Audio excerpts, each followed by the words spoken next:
सुप्रभात। मैं जगेंद्राणा। सुमिरन की असीम शक्ति। सुमिरन की असीम शक्ति, यह हमारी आज की आध्यात्मिक चर्चा का विषय। जिसका व्यवहार सरल और सीधा है, जिसके उपदेशों के अनुसार कार्य करने से वास्तविक लाभ होता नजर आता है, ऐसा निस्वार्थी पुरुष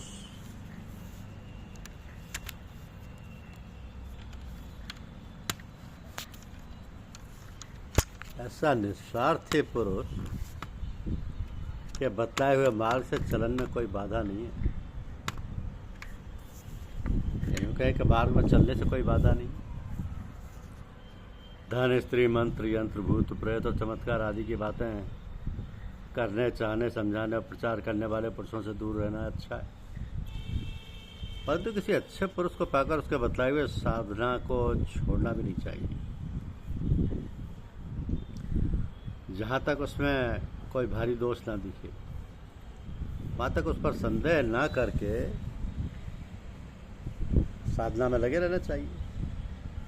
नित्य नए गुरु बदलने से साधना में बड़ी गड़बड़ मच जाती है, क्योंकि अच्छे पुरुष भी भिन्न भिन्न मार्गों से साधना कराने वाले हैं। लक्ष्य होने पर एक होने पर भी मार्ग अनेक होते हैं। आज एक के कहने से प्राणायाम शुरू किया, कल दूसरे के कहने से हठ योग साधने लगे, परसों तीसरे के उपदेश से नाम जप आरम्भ किया, चौथे दिन चौथे के व्याख्यान के प्रभाव से वेदांत का विचार करने लगे। इस तरह जगह जगह भटकने और बात बात में साधन बदलते रहने से कोई सा भी साधन सिद्ध नहीं होता। इसलिए साधना में सद्गुरु के आज्ञानुसार एक निष्ठा, नियमानुवर्तिता की बड़ी आवश्यकता है। सर्वशक्तिमान, सर्वव्यापक, सर्वज्ञ ईश्वर का ज्ञान प्राप्त करके इस विशाल सत्ता की उपस्थिति का एहसास करते हुए इसके प्रति हृदय से समर्पित होकर इसे याद करना ही सुमिरन है। तो सुमिरन आनंदमय जीवन का आधार है। इससे मानव चिंता रहित तथा तनाव मुक्त होता है। निराकार ईश्वर एक असीम शक्ति है, एक ऊर्जा है। ऐसी ऊर्जा जिसके द्वारा संपूर्ण सृष्टि संचालित होती है। प्रत्येक जीव चराचर में यह ऊर्जा निरंतर प्रवाहित होती है। सृष्टि का प्रत्येक तत्व इसके द्वारा संचालित होता है। ब्रह्म ज्ञान प्राप्त करने के पश्चात जब भक्त सद्गुरु द्वारा प्रदान किए गए शब्द का उच्चारण इसी ऊर्जा ईश्वर का एहसास करते हुए करता है, तो वह सुमिरन कहलाता है। तो सुमिरन कहलाने के लिए उच्चारित किए जाने वाले शब्द का सद्गुरु द्वारा प्रमाणित किया जाना अत्यंत आवश्यक है। सुमिरन में असीम शक्ति है। यह आत्मविश्वास को दृढ़ करता है तथा दैनिक जीवन की समस्याओं को हल करने के लिए शक्ति प्रदान करता है। सुमिरन से हमारा मन पवित्र होता है और हम स्वयं को ईश्वर के अधिक न कर पाते हैं। ये मनोवैज्ञानिक शक्ति का विशाल स्रोत है। भ्रमण करते समय हम संपूर्ण ब्रह्मांड को चलाने तथा नियंत्रित करने वाली असीम शक्ति ईश्वर के साथ नाता जोड़ लेते हैं। इससे ईश्वर की असीम शक्ति का संचार हमारे अंदर सहज ही होने लगता है। तो जो लोग पूर्ण श्रद्धा तथा विश्वास के साथ सुमिरन करते हैं, वे अपनी समस्याओं का उचित हल निकालने में सहज ही सक्षम हो जाते हैं। उन पर तनाव का शीघ्रता से प्रभाव नहीं पड़ता। इसका ये अर्थ नहीं कि सुमिरन करने वाले व्यक्ति के जीवन में सुख दुख उतार चढ़ाव आते ही नहीं। हम भगवान राम की कथा से भलीभांति परिचित हैं। मर्यादा पुरुषोत्तम राम, मर्यादा पुरुषोत्तम होते हुए स्वयं भगवान होते हुए उन्होंने जीवन में अगणित उतार चढ़ाव देखे। जीवन में दुख सुख तो स्वाभाविक ही है। सुमिरन करते रहने पर भी सुख दुख जीवन में आते हैं, और अंतर केवल इतना ही है कि लगातार सुमिरन करते रहने से व्यक्ति में कष्टों को सहन करने योग्य शक्ति संचालित होने लगती है। वो उन कष्टों से विचलित नहीं होता, बल्कि उन्हें धैर्यपूर्वक सहन कर लेता है। किसी ने कहा है कि सुख दुख इस संसार में सब काहू को हो, ज्ञानी काटे ज्ञान से, मूर्ख काटे रोज।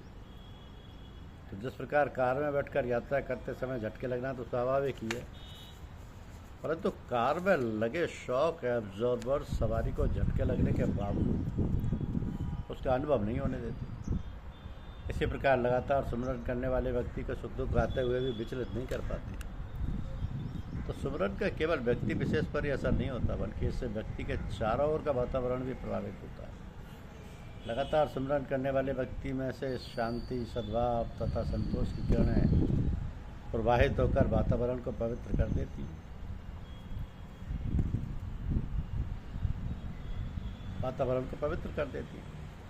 लगातार सुमिरन करने वाले महापुरुषों की सोच के अनुसार वातावरण परिवर्तित होता है। ऐसा महापुरुष यदि शांति स्थापित करने का विचार करे तो वातावरण परिवर्तित होता है। ऐसे व्यक्ति के बारे में ही कहा जाता है कि उसकी जिह्वा पर सरस्वती विराजमान है, अथवा वह कल्प वृक्ष के नीचे बैठा है। जो सोचता अथवा बोलता है वही सत्य हो जाता है। इसलिए महापुरुष सकारात्मक सोचने के लिए कहते हैं। सुमिरन कर्म कांडों का गुलाम नहीं और ना ही इसके लिए विशेष स्थान की आवश्यकता। ईश्वर तो सर्वव्यापक है, इसलिए जहाँ भी बैठकर हम सुमिरन करें वही स्थान पवित्र हो जाता है। तो सुमिरन के लिए किसी पुस्तक विशेष की भी आवश्यकता नहीं होती। सुमिरन करते समय सद्गुरु द्वारा प्रदान किए गए मंत्र का हुबहू उच्चारण करना चाहिए। सुमिरन करते समय ईश्वर का एहसास, श्रद्धा एवं भक्ति भाव अत्यंत महत्वपूर्ण है। सुमिरन दिल से किया जाता है, ना कि बुद्धि। ईश्वर मूक सुमिरन भी सुनता है। इसमें भावना तथा विश्वास दोनों ही महत्वपूर्ण है। तो सुमिरन के लिए विशेष मुद्रा में बैठना भी आवश्यक नहीं। ये उठते बैठते, खाते पीते, जागते, चलते फिरते हर समय किया जा सकता है। महात्मा कबीर कहते हैं कि सुमिरन की सुध यूं करो, जो गागर पनिहार, हाले डोले सूरत में कहे कबीर विचार। तो सुमिरन करने वाले व्यक्ति जानता है कि ईश्वर प्रत्येक स्थान पर विद्यमान है, घट घट में समाया हुआ है। इसलिए वह प्रत्येक स्थान पर ईश्वर की उपस्थिति अनुभव करता है। ऐसा मानव माला का सहारा नहीं लेता, बल्कि मनोवृत्ति ईश्वर की ओर लगाता है। कहा है ना कि माला तो कर में फिरे, जीव फिरे मुखमा, मनुआ तो चहुदस फिरे, ये तो सुमिरन नहीं। वास्तव में सुमिरन वो मानव ही कर सकता है जिसने सदगुरु से ब्रह्म ज्ञान प्राप्त किया हो। ऐसे सत्य का ज्ञान जो समय, स्थान आदि के साथ परिवर्तित नहीं होता, जो सदा एक रस रहता है। ऐसा व्यक्ति ही ईश्वर की हर समय, स्थान, हर दशा में अनुभूति कर पाता है। ऐसा व्यक्ति ही ईश्वर की हर समय, हर स्थान पर, हर दशा में अनुभूति कर पाता है। तो वो सुमिरन नाम का नहीं, बल्कि उस शक्ति का करता है जिसका वह नाम है। उसके लिए तीर्थ स्थान नहीं, बल्कि जिस शक्ति को याद में, जिस शक्ति की याद में वो तीर्थ स्थान बनाए गए हैं, वो बहुत महत्वपूर्ण है। तो ईश्वर का नाम सुमिरन करना, उसके लिए न समय महत्वपूर्ण है, न स्थान महत्वपूर्ण है, बस वो सुमिरन बहुत महत्वपूर्ण है।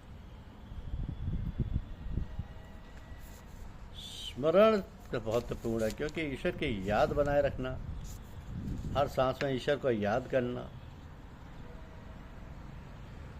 और उसी की तरफ मुखातिब रहना। क्योंकि लोग तो कह देते हैं भगवान सर्वव्यापक है।